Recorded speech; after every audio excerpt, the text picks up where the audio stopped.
So good morning dear students.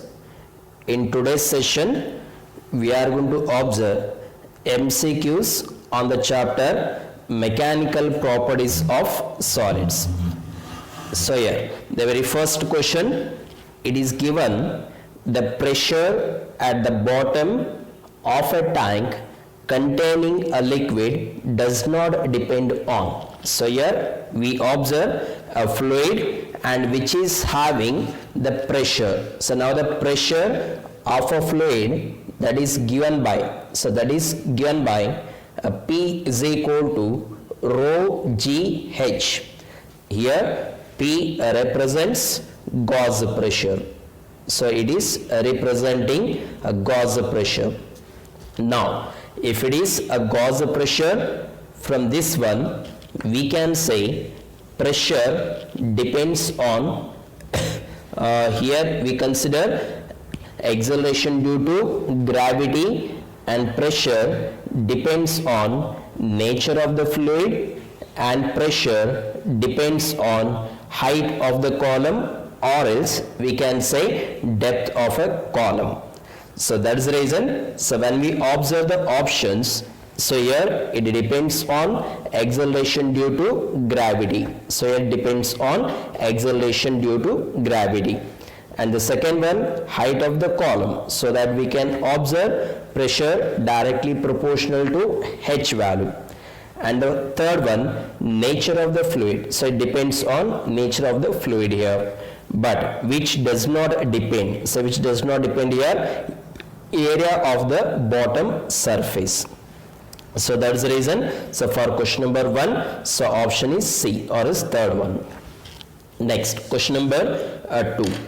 So here the question number 2 is given like this: a solid floats in a liquid when portion of it being submerged.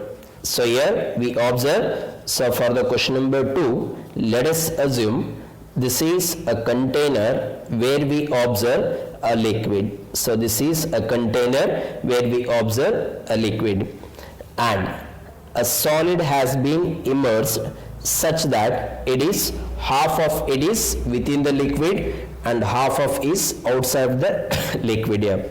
Now let us see through the options.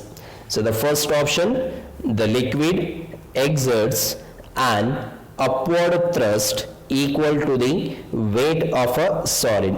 So here this liquid exerts, so here this liquid exerts upthrust force. So this is called as a upthrust force by a liquid. Now so second option, the weight of the displaced liquid is equal to the weight of the solid. So what amount of weight it is having? The same amount of liquid that has been dispersed here. So it means it is coming out of a container, so liquid that has been dispersed. So this is also right one. So because ಎಷ್ಟು amount of weight ಇರುತ್ತೆ ಆ ಸಾಲಿಡ್ಗೆ, ಅಷ್ಟೇ amount of liquid ಆ container ದಿಂದ ಹೊರಗಡೆ displays ಅಥವಾ outcome ಆಗಿದ್ದನ್ನ observe ಮಾಡ್ತೀರಿ. Next, third option, the solid exerts a force equal to weight of on the fluid here, or is a liquid. So as the liquid exerts upthrust force in the downward direction, solid also exerts a certain amount of weight. So certain amount of weight that is given by M into G. So that's what for the question number 2 we have all the options A, B as well as C. Next, so question number 3. So here in the question number 3, in the glass capillary tube, the shape of the surface of the liquid depends only on the. So here if I consider question number 3, a glass capillary tube. So glass capillary tube, in the sense we know what is the shape of a capillary tube here. So this is what we can say, a shape of a capillary tube, or is capillary tube here. Next, the shape of the surface of the liquid. So here if I immerse, or else this is what we observe, surface of the liquid. So we are going to immerse a certain amount of liquid within this capillary glass tube.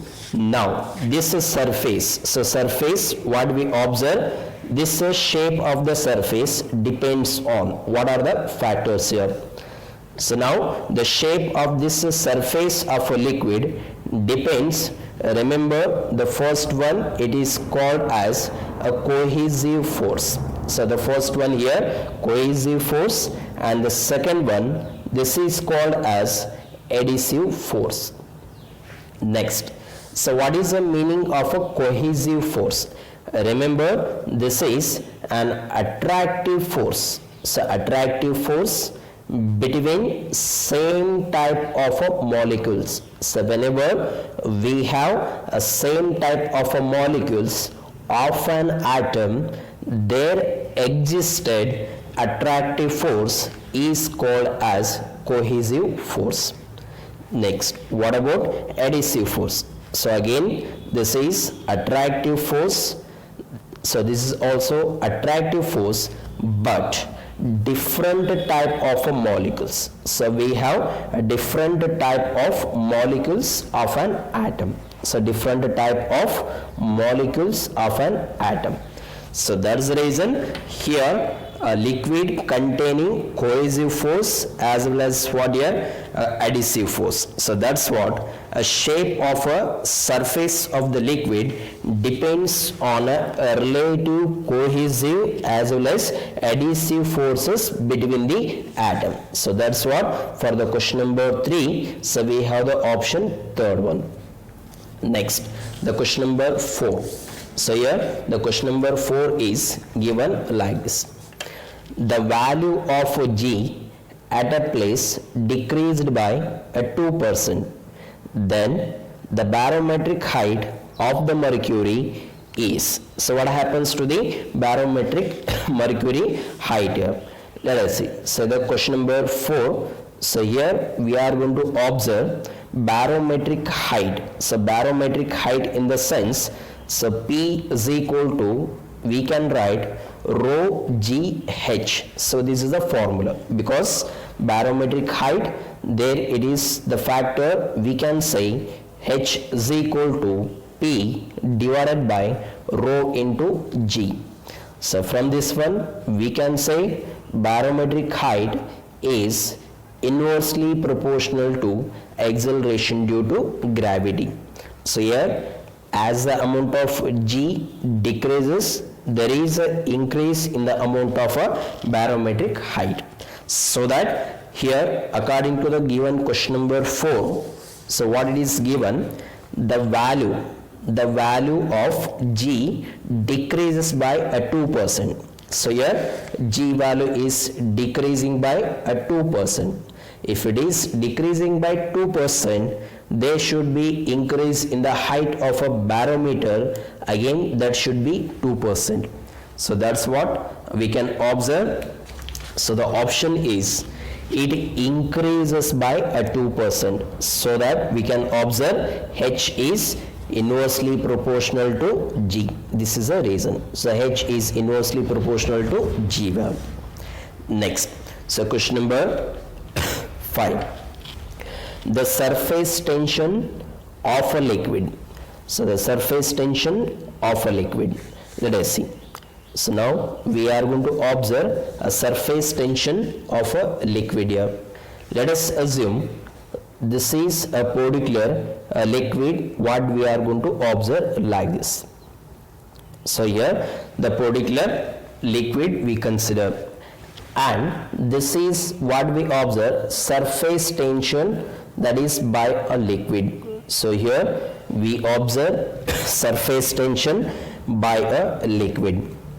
Now surface tension, it is nothing but what we observe as a upthrust force by a liquid. So in the sense, it is a force exerted by a liquid that only we call as a surface tension. Now if there is a force, but when we observe here, there is a temperature. So if the temperature changes, kinetic energy of molecules or else a kinetic energy of liquid changes. So that's what here the kinetic energy changes in the sense that is due to the temperature. When the temperature changes, again upthrust force also changes. In turn, surface tension also changes here. So surface tension also changes. Now, how this surface tension and a temperature are related to each other? Let us see.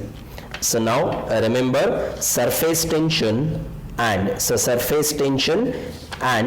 temperature. So this is surface tension and temperature. So surface tension and temperature are inversely proportional to each other. So one of the important theoretical concept. So surface tension is inversely proportional to temperature.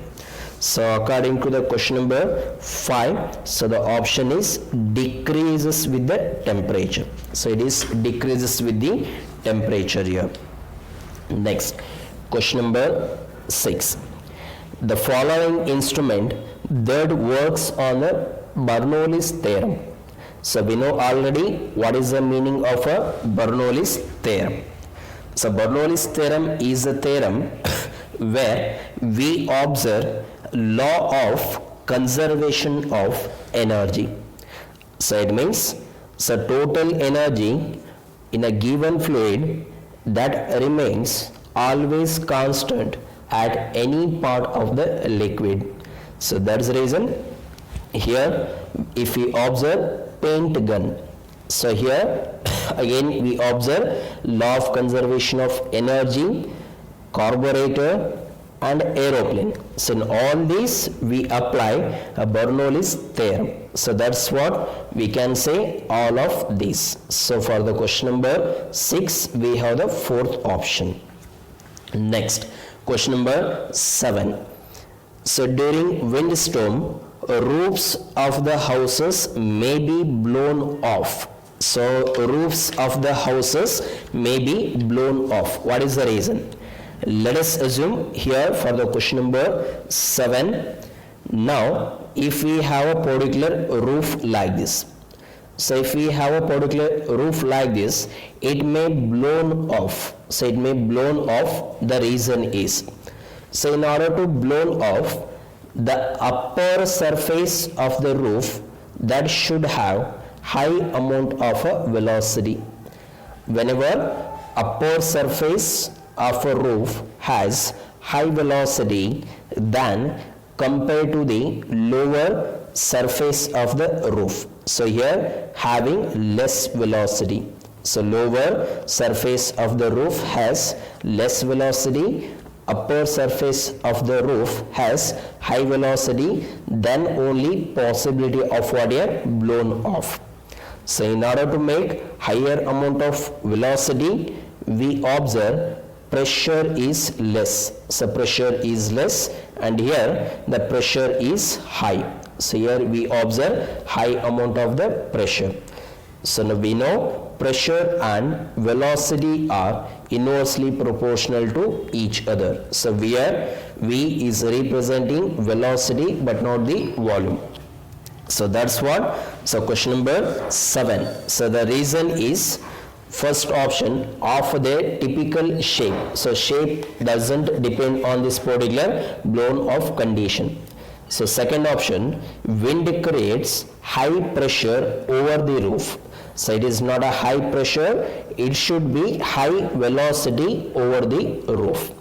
Next, third option, wind creates low pressure over the roof. So whenever upper surface it has a low pressure, it is having more amount of a velocity. That's what it here we observe low pressure, high velocity, that only makes wind to get blown off. So that's the reason. So third option is the right one.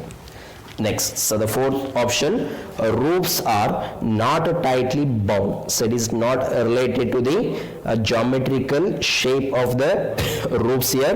It depends only the phenomena of pressure and velocity. Now, the question number 8. So velocity of efflux through an orifice does not depend on. So it is not depending on which factor. Let us see. So if we observe question number 8 here, velocity of a efflux. So velocity of efflux, that is a phenomena where we observe similar to the velocity of a freely falling body. So that is the reason theoretically we can say velocity of efflux, that is equals to the velocity of a freely falling body. So this is similar to the velocity of a freely falling body here. Now, so that we can write V is equal to under root of 2g h value, because freely falling body, so that we can observe initial velocity should be 0. Now if I observe the options here, let us see. So velocity of an efflux does not depend on. So if I observe the equation, I can say V is, so we can say V is directly proportional to root g value and V is directly proportional to h value. So it depends on these two quantities only. So acceleration due to gravity as well as the height frame from where object has been dropped. It is not being thrown here, it has been dropped. Now, so if I see the options, so does not depend on. So the first option is acceleration due to gravity. Here it depends on acceleration due to gravity. Second one, height of the liquid level in the vessel, so that we can observe V directly proportional to root h. Next, so the third one, density of the liquid. So remember, it does not depend on density of the liquid, but why not the viscosity of the liquid here? So whenever you observe the efflux, in that one we may use two type of the liquids here. The first type we can say non-viscous liquid, and the second one we can say viscous liquid. So whenever we use a viscous liquid, their velocity depends on the viscous property of the liquid here. So that is the reason fourth option is possible only whenever we use a viscous liquid instead of non-viscous liquid here. That's the reason. So it doesn't depend whether we use a viscous liquid or else we can use non-viscous liquid, but it doesn't depend on density of the liquid. Next, question number 9. An ice cube is floating in water contained in a beaker. When the ice melts, what will happen to the level of water in a beaker? Now, so question number 9. So here ice cube we have taken in a water. So this is a water level, and here we are going to observe ice cube has been considered. So this is a ice cube has been considered in a particular water container. Now if this ice melts, if the ice melts, what happens here? We are going to observe it will change the solid state into what here? Directly vaporization. So that's what we can say latent heat. So latent heat is possible. Due to this latent heat, the level of water never changes. So it remains always constant. So that option, so for the question number 9, it will make this as a rise. So it will rise. Next, the third option, it will remain unchanged. First, it will fall, then rise it does to the same level as that of the before. So, option is third one. So, it will not change its level of the water due to the property of latent heat. Next, question number 10. Two pieces of glass plate, one upon the another, with a little water in between them, cannot be separated easily because of. So what is the property? Let us see. So here we are considering two pieces of glass plate. So we are considering two pieces of a glass plate like this. So let us assume this is two pieces, so this is piece number 1 and this is second one. Now we have two pieces. Now these two pieces are placed one upon the another. So one upon the another like this, one over the another. Next, with a little water in between them. So we are going to insert a certain amount of water between two surfaces of two glass plates. In the sense, below the first surface of a glass plate and above the second surface of a glass plate, and placed over the one another like this. So placed over the one another like this. If that is the case, what happens? So first surface what you are observing, that wants to make. So if the first surface wants to move in a forward direction, so this wants to move in a forward direction, there what happens, second surface makes to drag. So makes to drag the first surface here. So that's what we observe, these two surfaces pulls with each other. So these two surfaces what we observe here pulls with each other. The reason is the water what we considered between the two surfaces that has a particular property called as surface tension. So due to this surface tension property, there we observe two surfaces are pulled with each other. So that's what for the question number 10. So we have the option is surface tension. So we have surface tension here.